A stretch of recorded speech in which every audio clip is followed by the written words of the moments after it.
Yo soy abogada, especialista en Derecho Penal. Me recibí a los 23 años en Buenos Aires, en la UBA, con Mariano Pedrero, con La Rusa, en esa camada de compañeros y compañeras. Defendimos piqueteros de Salta a Las Heras, literal. En esa época había una lucha, un ataque muy importante a toda la lucha de lo que era el movimiento piquetero, y bueno, nosotros ejercíamos la defensa de todos los criminalizados por luchar. Lo que decíamos en ese momento era la lucha contra la criminalización de la protesta. Eso del punto de vista político, ¿no? Yo integré el CEPROD muchos años, fuimos parte de los juicios a los genocidas, el juicio de Matías Casas, que es un caso de gatillo fácil acá, uno de los casos de gatillo fácil de asesinato policial en Neuquén. Bueno, parte de un movimiento de derechos humanos muy importante que se dio acá. Después, por cuestiones de decisiones personales, ingresé al Poder Judicial como secretaria del Juzgado Penal Juvenil primero, que es el juzgado que lleva adelante las causas, que llevaba, porque ya no existe más, las causas contra los adolescentes que cometían delito, y ahora soy defensora penal pública, hace 2 años más o menos. Me recibí hace muchos años, tengo 45, pero me recibí a los 23, así que, y siempre hice derecho penal, y la rama del derecho penal juvenil es una rama que a mí siempre me gustó mucho, y de hecho, bueno, trabajé incluso en el juzgado. De hecho gané el concurso porque es algo que a mí me gustaba y sabía, digamos, no es porque en su momento cuando ganó el concurso. Después, bueno, más o menos eso, no sé, respecto de, o sea, yo lo que quería era más o menos contarles, no hacerlo muy técnico, pero bueno, cosas que son inevitables, cómo es, digamos, cómo es el sistema penal juvenil a nivel local y a nivel nacional.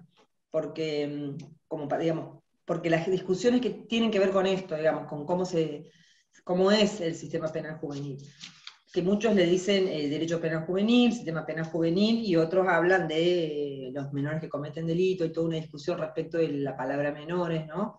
Que tiene que ver también con el cambio del Código Civil, con el cambio y con el avance de los derechos de la niñez, con la Convención de los Derechos del Niño, de entender al niño y a la niña y a los adolescentes como sujetos de derecho y no como objetos.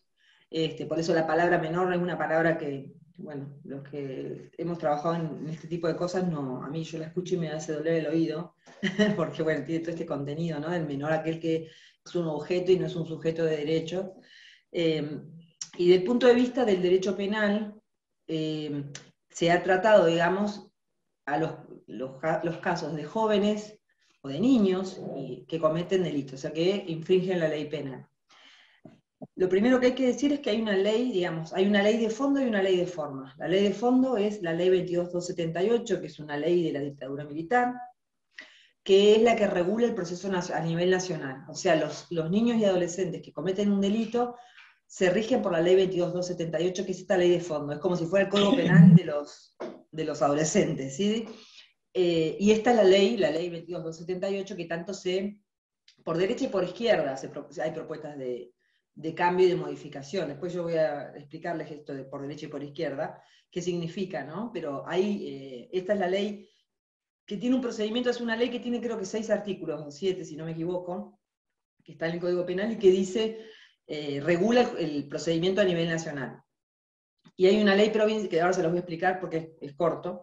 Hay una ley provincial, que es la ley 2302, en Neuquén, no sé en Cipolletti la verdad cómo es, en Río Negro no tengo idea cómo es, sinceramente. En Neuquén, que es una ley que fue en su momento de vanguardia, la ley 2302 del año 2000, que lo que buscó fue regularizar, digamos, tratar el problema, el tema de la niñez, del punto de vista de la Convención de los Derechos del Niño, del punto de vista de los niños y niñas como sujetos y no como objetos, como sujeto de derecho y no como objeto. Dentro de esta ley, que tiene un montón digamos que toda la primera parte tiene que ver con los derechos, o sea, con principios, con declaraciones y derechos, con procedimiento civil, por así decirlo, o procedimiento extrajudicial, o con procedimientos que tienen que ver con cómo se ejecutan esos derechos, con derechos sociales. Hay una parte, que son los artículos 60, 69, 70 por ahí, que regula concretamente el proceso penal juvenil en Neuquén. Las leyes de fondo son las que indican, y son a nivel nacional, determinadas pautas generales, y las leyes de forma, cada provincia tiene eh, su código procesal. Por ejemplo, nosotros en Neuquén tenemos un código procesal penal para adultos acusatorio, donde es juicio por jurado, y en otras provincias tienen otros códigos, incluso a nivel nacional hay un código de procedimiento federal también, ¿sí? Entonces como que la ley la ley 2302 en materia de derecho penal juvenil regula lo que pasa en Neuquén. Lo que debería pasar, que tampoco pasa tanto como ahora les voy a contar. Bueno, a nivel nacional, esta ley que yo les decía, que es la 22, si voy muy difícil me avisan, pero bueno, trato de bajar un poco. La ley 22278 es una ley que tiene muy poquitos artículos, yo les decía, y que lo que hace es regular el proceso. Entonces, ¿qué hace? Cuando primero fija pautas y dice, pautas objetivas en relación a la edad. Entonces va a decir, de entre los 16 y los 18 años vamos a hablar de menores imputables. Es decir, ¿qué significa? Significa, y dice, se habla de menores imputables y dice que son aquellos que van a ser, o sea, que van a ser posibles de llevar adelante un proceso penal y de ser juzgados, depende del delito que hayan cometido. ¿Sí? Tenía un código acá como para leerles, pero no, bueno. Y va a decir, los menores de esa edad, los adolescentes, o sea, los niños que cometen delito, son menores inimputables, ¿sí? O sea, no se puede, se los va a declarar, en realidad lo que sucede es, se los declara, se los sobresee, digamos, se inicia, supónganse que un menor de 16 años comete un delito, ¿sí? El delito que sea, esa causa se investiga, o sea, se hace una investigación y se termina en un sobreseimiento por inimputabilidad. Que esa es la mayor discusión que hay respecto de la imputabilidad, no imputabilidad, bueno. Que en realidad también hay una discusión respecto de esto de la imputabilidad o inimputabilidad, porque lo que se dice es, y en esto lo que yo les decía de los proyectos de reforma por derecha, también tiene que ver con qué pasa con ese niño durante ese proceso, qué derechos tiene, porque en realidad si está acusado de un delito tendría que poder defenderse de la misma forma que se defiende uno que tiene entre 16 y 18 años, ¿sí? Bueno, son discusiones que después, si quieren, si tenemos un ratito de tiempo, las tratamos. Pero la solución jurídica en ese tipo de casos es esa, es el sobreseimiento por inimputabilidad, sea el delito que sea. ¿Sí? En algunos casos, en algunas provincias incluso, hay mecanismos que no son estrictamente fijados por la ley de fondo, sino por la ley de forma, que hace que esos niños, sobre todo cuando son delitos graves que conmocionan la opinión pública, lo que hacen es volver de alguna forma al paradigma del patronato de menores, y es internarlos, o sea, es institucionalizarlos, sería la palabra. No sé si, no es internarlos específicamente, sino que es institucionalizarlos. Pero bueno, eso, digamos, en cada provincia tienen su realidad, no las conozco todas, sí conozco la de Neuquén. En Neuquén se los declaran imputables, o sea, se los sobresee porque no tienen capacidad. La idea es que no tienen la capacidad de entender las consecuencias de su accionar. Por eso es que se los sobresee. Los que están entre 16 y 18 años, siempre que el delito tenga una pena mayor a 2 años, si son delitos menores a 2 años, la pena máxima, que son, por ejemplo, daños, o sea, delitos más leves, los delitos más leves también se los sobresee, se asimila a los que tienen menos de 16 años, y los que tienen entre 16 y 18 años, si cometen un delito, a esos sí se los investiga. O sea, contra ellos sí se realiza y se lleva adelante un proceso penal. En algunos lugares incluso, por esto que yo les digo, de que cada provincia tiene su forma de cómo llevar adelante el proceso, incluso hay casos en que no solamente los institucionalizan, sino que los meten en cana, que en realidad no podrían, pero lo hacen. ¿Y qué pasa en esta investigación? Se supone que en esta investigación lo que tiene que pasar, yo les digo a nivel general y después a nivel local, porque acá se va a mezclar el proceso, o sea, la ley fija solamente estas pautas, es decir, se investiga estos, y la consecuencia es que una vez que se realiza la primera parte del proceso, se divide en dos partes. En la parte de declararlo responsable o no, se llama, digamos, la declaración de responsabilidad, y la segunda parte es lo que sería el juicio de pena. O sea, se espera, supónganse que hay dos opciones. Si se lo declara responsable, se somete a ese niño a un tratamiento que tiene que durar como mínimo 1 año. Ese tratamiento que tiene que durar como mínimo 1 año va a tener una respuesta. Ahora yo les cuento cómo es en Neuquén, ¿no? Pero después de ese tratamiento, se hace esta segunda parte, que es juicio de pena, es decir, primero se analiza, ¿cómo llevó el tratamiento adelante este niño o esta niña? ¿Sí? ¿Corresponde o no aplicar una pena? Entonces los jueces incluso pueden absolver de pena, pueden decir, no, la verdad ya cumplió, el tratamiento, se volvió un niño bueno, no es más un delincuente, no lo vamos a condenar a una pena de prisión. Eso generalmente pasa en los delitos más leves, ¿sí? Y la otra opción es hacer un juicio de pena donde dicen, no, sí, realmente acá el delito es muy grave, no cumplió ninguna pauta del tratamiento, este pibe es un desastre, va a juicio de pena y se le hace un juicio de pena, donde se discute qué pena se le va a aplicar. Y acá hay otra discusión respecto de la pena que se le va a aplicar para el delito. ¿Por qué? Hay un fallo muy importante de la Corte Suprema de Justicia, que es el fallo Maldonado, que marca ciertas pautas, que incluso hay muchas discusiones ahora, porque en Argentina hubo niños condenados a prisión perpetua, y además hay niños, digo yo, porque tienen menos de 18 años, ¿no? Para no decir niño, niña, adolescente, digo niños, punto, para hacerlo más corta. Y también hay niños condenados a penas inconstitucionales respecto del fallo Maldonado, porque en realidad, ¿qué hace esta ley de fondo que yo les decía? Esta ley de fondo obliga, la ley de fondo esta que es de la dictadura, imagínense, y además la Convención de los Derechos del Niño y todos los instrumentos internacionales, dice que la pena para los adolescentes que cometen delito tiene que tener ciertas pautas, que no son las mismas que las penas para los adultos. Tiene que ser una pena reducida, se tiene que reducir a la escala de la tentativa, es decir, se disminuye de un tercio a la mitad esa pena. La pena a los adolescentes tiene que ser por ley, por esta ley de la dictadura, por mandato constitucional, porque Argentina es firmante de la Convención de los Derechos del Niño, por las directrices de Riad, por los diferentes instrumentos internacionales que hay, que tienen principios diferentes. El derecho penal juvenil no tiene los mismos principios que el derecho penal de adultos, donde el fin es la resocialización y qué sé yo, sino que tiene otros principios, que son, por ejemplo, el principio de desjudicialización. La idea es que se busquen alternativas al sistema penal.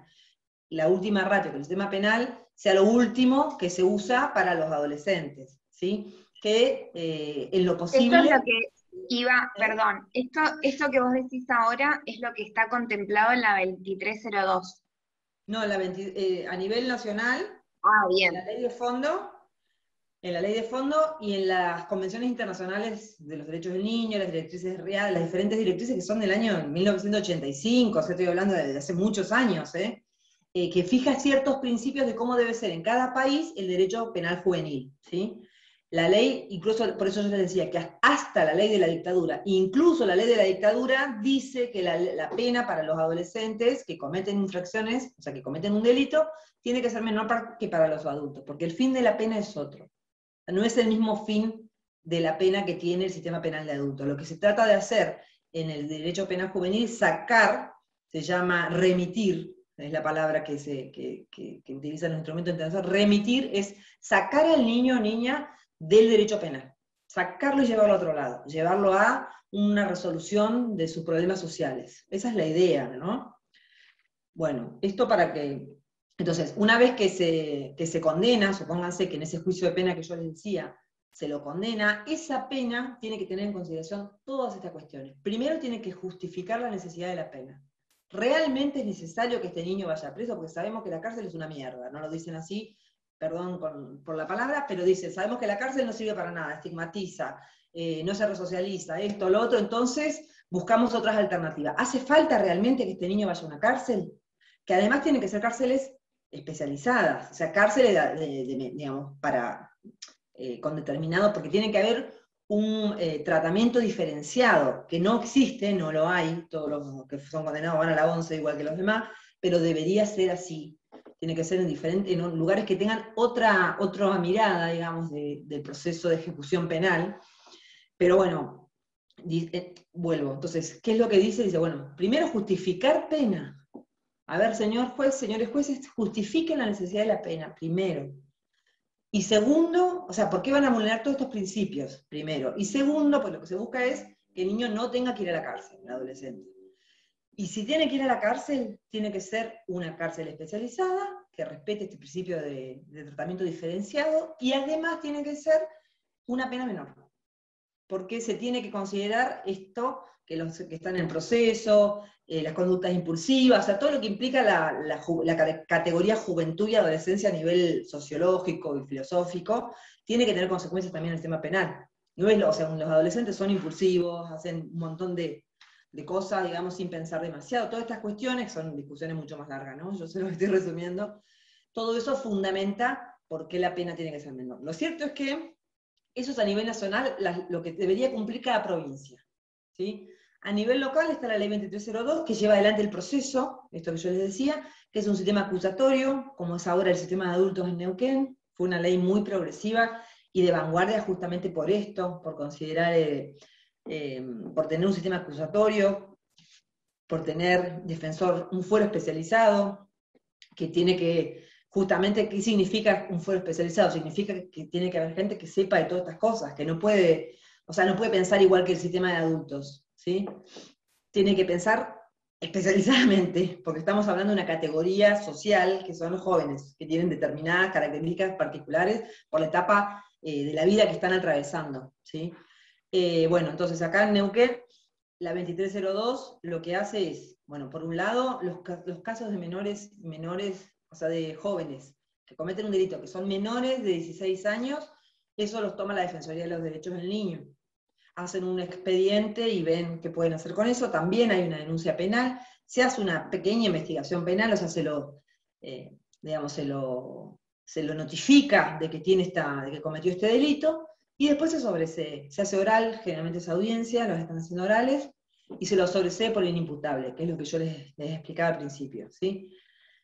Porque no tienen capacidad para comprender las consecuencias de su accionar. Y los que tienen entre 16 y 18 años sí se los somete a un proceso, donde también, bueno, tienen un abogado especializado, que es un defensor penal de niños y adolescentes, solamente se dedica a defender niños y adolescentes, no está en el fuero de adultos. Hay jueces penales del niño, que también son jueces especializados, en Neuquén, capital, no en la provincia.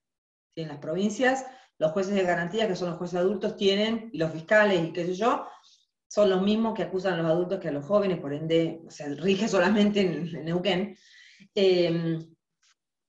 Hay una desigualdad total ahí, que bueno, que son temas que hay que empezar a cambiar, pero bueno, y se hace el juicio, esto que les decía, primero se lo acusa, se lo llama a una audiencia, se lo acusa, te acusamos depende de la gravedad del delito, o sea, si es un delito muy grave, incluso se pueden ordenar algunas medidas, la ley fija qué medidas se pueden, de coerción, se llaman medidas de coerción, que son medidas digamos, que tienen que ver para poder garantizar la investigación, ¿sí? Que la última de todas es el arresto, que es excepcional y que tiene un plazo de 30 días, que se puede prorrogar por 30 días, pero es muy excepcional. Entre todas esas medidas hay desde, bueno, ordenar no acercamiento, determinadas condiciones de estar en algún lugar, realizar estudios, o sea, diferentes medidas que puede imponer un juez o una jueza penal del niño que tienen que ver con los principios de desjudicialización y de no encarcelamiento, digamos, de derecho penal mínimo, que van fijando, incluso en algunos casos ordenan, no es una prisión, sino que se los aloja en algún hogar, si son niños que tienen, o adolescentes que no tienen dónde estar, para que garanticen un domicilio. Bueno, se ve una parte social que también se trabaja poco, pero debería trabajarse más, pero en teoría también con las diferentes instituciones del Poder Ejecutivo, que es la población judicializada, se llama el organismo, y con la Defensoría de los Derechos del Niño. Pero principalmente con el organismo ejecutivo. Bueno, se hace eso. En general, yo por la experiencia que tuve, trabajé 4 años en el juzgado, ahora ya no existe más como juzgado, pero digamos, la mayoría de los casos, yo creo que mientras yo estuve no hubo ni una sola vez un arresto, que sería como una prisión preventiva, digamos. Que además el arresto tiene un objetivo que es para un acto puntual, no es que te dejan en cana tanto tiempo, sino que es arresto para hacer una rueda de reconocimiento, supóngase, para una medida puntual. Por eso tiene un fin y tiene un tiempo determinado. Pero no existe prácticamente en los hechos el encarcelamiento de niños. Acá en Neuquén, en otras provincias sí, existe el encarcelamiento de niños. Los encarcelan, los meten en un calabozo, en lugares tremendos. Bueno, esa sería, digamos, después de esa parte de primera investigación, se hace una audiencia donde se dice si se va a ir a juicio o no, y de responsabilidad estoy hablando, o sea, si dicen es culpable o no es culpable.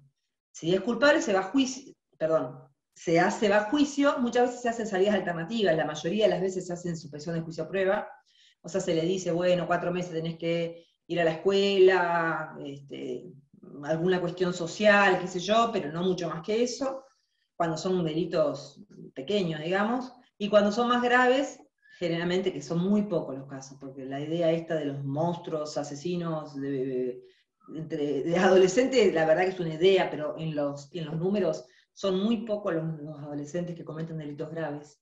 Son delitos pequeños, son robos, quieren el celular, quieren aquello que no tienen, digamos, la zapatilla del otro, esas cosas. Los casos graves son contados con los dedos de la mano, realmente. De homicidio, de cosas así graves, ¿no? Que son los que utilizan en los medios para modificar leyes y para hacer más represivo, digamos, el ataque a la juventud. Pero, bueno, se hace, concretamente, ya termino con el procesal, ahora les digo algunas otras cuestiones, lo que se hace es un juicio de responsabilidad, donde hay un juicio común, así como los adultos, pero con todos gente especializada, un fiscal penal juvenil, un defensor y jueces especializados, y se dice si se lo declara responsable o no. Si se lo declara responsable, ese niño, o sea, ese adolescente, tiene 1 año de tratamiento en población judicializada, que es el organismo que lleva adelante esta tarea. Entonces ahí tienen como un dispositivo organizado con diferentes cuestiones, además de un seguimiento que tienen que hacer, depende de las obligaciones que se le impongan en ese tratamiento, que puede ser desde ir a la escuela, hacer un curso, no sé, de carpintería, por decir. Tengo una consulta, Iván. Sí. Población judicializada. ¿Hay algún gabinete interdisciplinario o quiénes son las personas que están en esta institución? La población judicializada es un organismo del Poder Ejecutivo que toma adultos y jóvenes. Y hay específicamente un grupo de profesionales que son psicólogos, trabajadores sociales, y no sé qué más, músicos, hay de todo, digamos, un grupo que además hace talleres, que son los que se dedican al seguimiento. Y cada más o menos 2 meses se hace una audiencia de seguimiento de ese procedimiento, de ese proceso.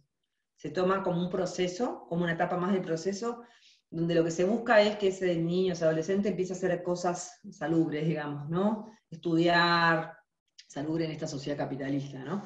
Estudiar, trabajar, ser explotado, todas esas cosas, ¿no? Pero bueno, digamos, se lo trata de adaptar, entre comillas, a este sistema. Y punto. Después de eso... No. Termino esto y ya ahí se hace al año, cuando termina estas audiencias, incluso cuando se hacen audiencias y vienen los de población judicial y dicen no cumple, no está haciendo nada, de lo que se trata, todo el mundo en ese proceso, jueces, fiscal, todo el mundo trata de que el niño o el adolescente cumpla con ese tratamiento. Porque el cumplimiento de ese tratamiento significa, o puede significar, la absolución de pena.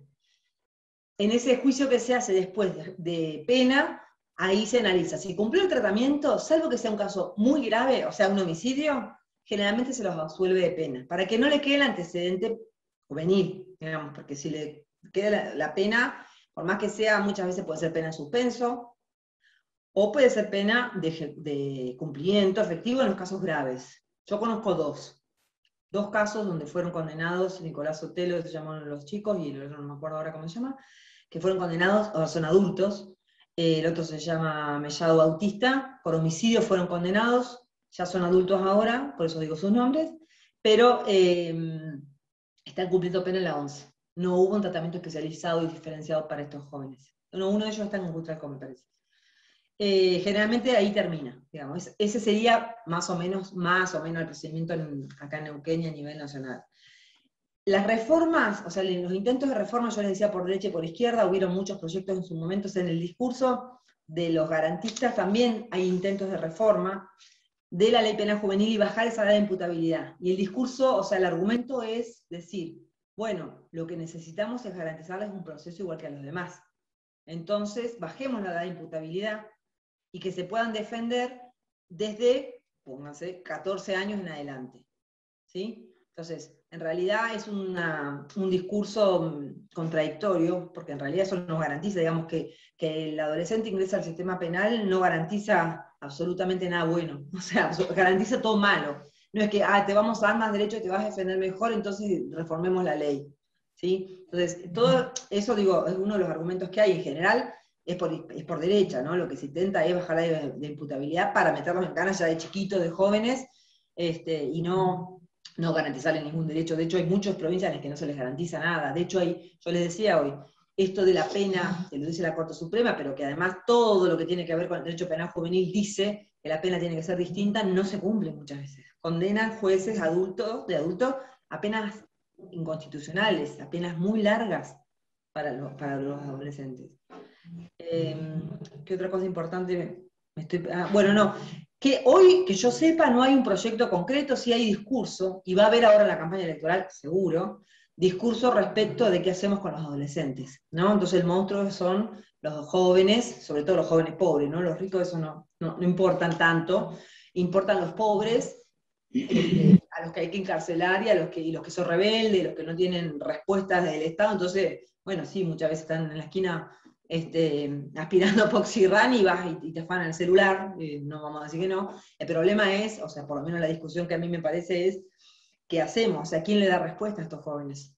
Porque el sistema penal, ya sabemos que lo único que hace es generar violencia, que no sirve para nada, no resuelve ningún problema de nadie, en ningún ámbito, ni en el ámbito de los movimientos de mujeres, ni en el ámbito de los jóvenes, ni en el ámbito de los adultos, digamos, sino que lo que hace es todo lo contrario, genera más violencia, nos encerramos allá, de paso no nos miramos, tenemos un monstruo ahí para criticar, y no damos ninguna respuesta desde el punto de vista social, económico, educación, salud, etcétera, etcétera, etcétera.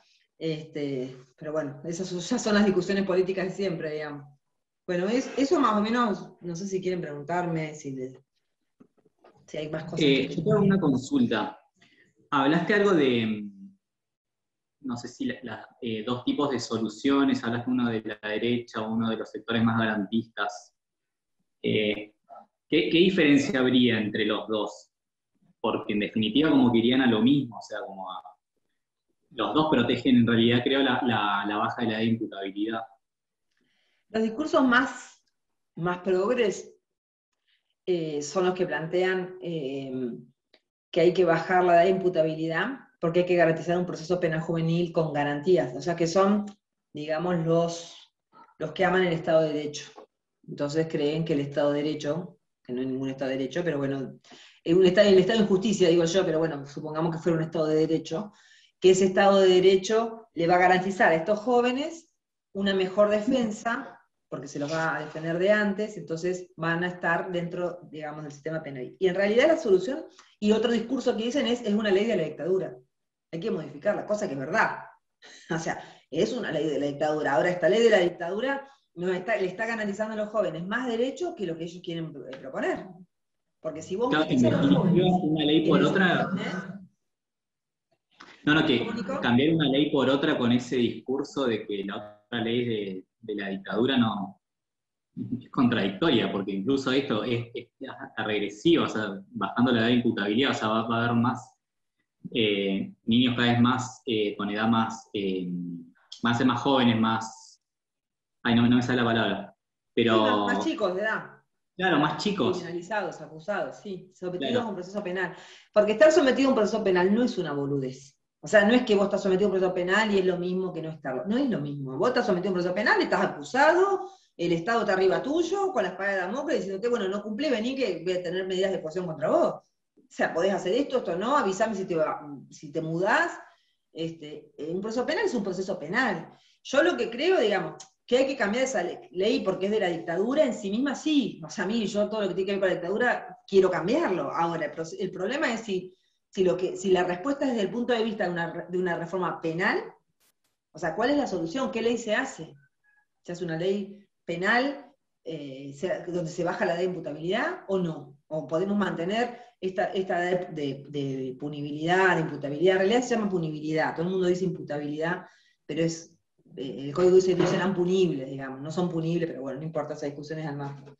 Pero me parece, digamos, es muy difícil sostener también, aferrarse a esta ley del año, es un decreto ley, imagínense, 22.278 de la dictadura militar, es muy difícil decir, no, yo lo defiendo. Pero lo que yo digo es, bueno, se va a modificar, pero con derechos para arriba, no para abajo.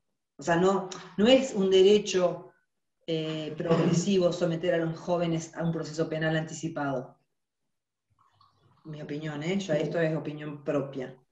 El problema para mí es ¿qué respuesta, o sea, qué respuesta tiene el Estado para los adolescentes, para la juventud? ¿Qué respuesta tiene? ¿Tiene una respuesta penal? ¿Tiene una respuesta? Porque los conflictos penales existen, ¿no? El delito es aquello que la burguesía dice que es, decía Marx, ¿no? Los delitos son los que la burguesía considera que son delitos. Bueno, dentro de ese estado en que vivimos y que esos son los delitos, existen, sí, hay violación a la ley penal. Ahora, ¿qué respuesta se le da? Entonces, cuando surgen todas estas discusiones respecto de las reformas, el problema primero es la baja, o sea, que se quiere empezar a criminalizar más temprano, y cuál es la respuesta que el Estado le va a dar. Porque defender esa ley de la 22.278 no la puede defender. Ahora sí podés decir, che, tu ley es más reaccionaria o más violatoria de derechos que la ley de la dictadura. O sea, es más garantista la de la dictadura, que dice que tiene que hacer una pena diferenciada, que tu ley, que no le garantiza nada, por decir, ¿no? Digo, estoy diciendo cualquier cosa. Pero sí, obvio que el problema es, digamos, qué respuesta le da el Estado a la juventud. Y que además, en realidad el Estado le da respuesta, como decís vos, Eli. O sea, da respuesta porque criminaliza, porque mata a adolescentes por la espalda, o sea, porque los caga para la policía, porque le saca los dientes, los ojos, etcétera, en las comisarías cuando se los llevan cuando se los lleva pegados de libertad, o los caga palos en la cárcel si no se en la calle si no se los puede llevar. O sea, hay una respuesta estatal que es represiva para los jóvenes, sobre todo para los jóvenes pobres. El problema es cómo se luche, cómo se logra una respuesta que no sea esa, ¿no? Por un lado está lo que es judicial, que bueno, que es la defensa de los derechos del niño y eso, y por otro lado está lo que, digamos, que el que tiene la respuesta económica, que es el Poder Ejecutivo, y el Poder Ejecutivo en general, que también es cierto, digamos, no tiene mucha política respecto de esto. Los trabajadores de población judicializada y qué sé yo son trabajadores súper precarizados, recontra precarizados, que hacen muchos de ellos un trabajo bastante a pulmón y que se ponen al hombro, porque realmente yo las conozco, las que están en población judicializada, y realmente tratan, digamos, de cumplir ese rol, pero que no tienen plata, tienen que hacer paro, o sea, digamos, el problema sigue estando en la política del gobierno, o sea, más allá de las instituciones que pueda haber, que las hay, lo cierto es que eso, digamos, que no hay una respuesta, o sea, que no hay una política, o sea, sí hay política, pero no es a favor de los niños, es una política por arriba, digamos, pero que le falta muchísimo, o sea, no hay centros donde los niños y adolescentes criminalizados puedan hacer talleres. Tienen que ir a un taller de no sé dónde, entonces no tienen recursos, o sea, no es que hay una política de decir, bueno, a ver, hacemos esto, porque eso también, si uno piensa una reforma a nivel nacional, de la 22.278, pues también puede pensar, decir, bueno, a ver, está bien, reformamos la ley, decimos esta ley de la dictadura es una porquería, porque la dictadura, bla, bla, bla, no bajamos la ley de imputabilidad, bueno, pero además, ¿qué acompaña esta ley? ¿Qué política acompaña esta ley? Porque si no es una ley, la ley, qué sé yo, o sea, es un papel puesto ahí, y que generalmente es utilizado de manera represiva, o sea, en contra, nunca es utilizado a favor. Entonces, bueno, me parece que también está ahí la discusión en el Poder Ejecutivo y eso. Por ahí podrían contactar también a las profesionales algún teléfono por ahí tengo de esa época, porque realmente hacen un laburo a pulmón. Pero bueno, es la precarización del Estado, digamos, son trabajadores estatales, esa es la verdad. Provinciales y nacionales, algunos. Pero bueno, acá es provincial, el organismo es provincial, depende del Ministerio de Seguridad y no sé qué cosa.